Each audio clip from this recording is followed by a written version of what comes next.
agree on objective criteria, and I emphasize on an objective criteria which is universally applicable for the membership of non-NPT states which are applicable without discrimination. And let me also emphasize without discrimination once again. Policies of exceptionalism and country-specific approaches driven by commercial or political considerations are clearly detrimental to the credibility of the non-proliferation regimes. And allow me to say, as someone who operates both in the international arena and in the national arena, that the world system, the world order, and the many institutions, etc., which hold the pillars of the world order, is today suffering from lack of credibility. So it is exceptionally important in today's environment not to lose sense of how important it is to remain non-discriminatory and to remain sound and technical in our approach. Pakistan, as we all know, is a fossil fuel deficient country. Pakistan, as you also all know, is a country which has been suffering from acute energy crisis or energy deficiency.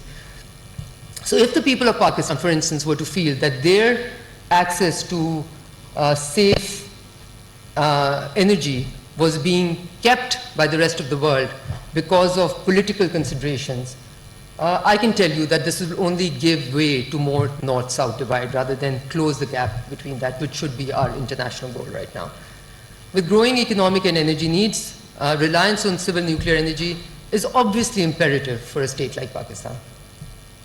Our energy requirement is expected to grow by a factor of 7 over the next 2 decades. As we all know, as people who look at the economy, that we are already struggling with the current needs. So imagine this growing 7-folds in the next decades.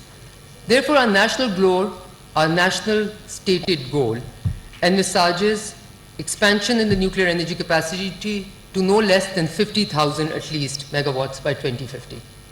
As nuclear power is a clean and cost-effective alternative to fossil fuels, as is well known to everyone.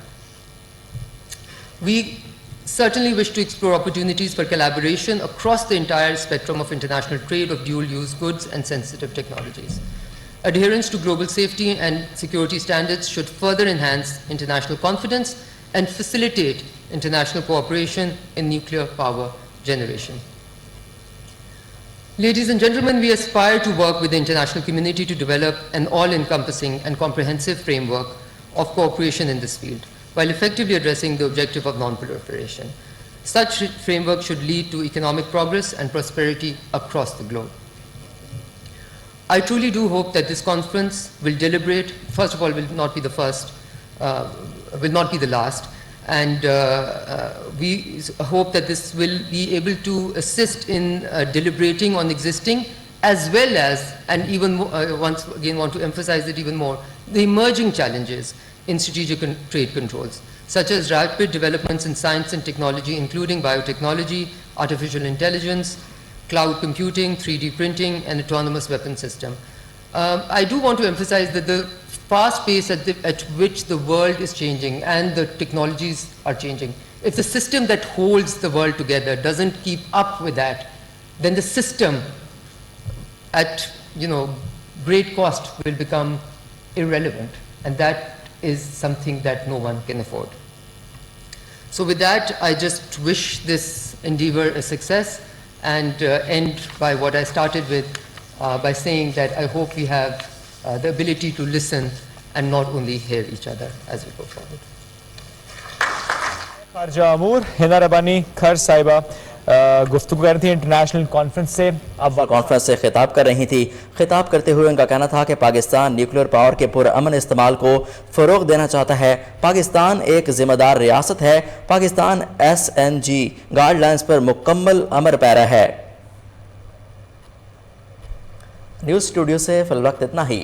مزید خبروں سے باخبر رہنے کے لیے دیکھتے رہیے کوہنور news.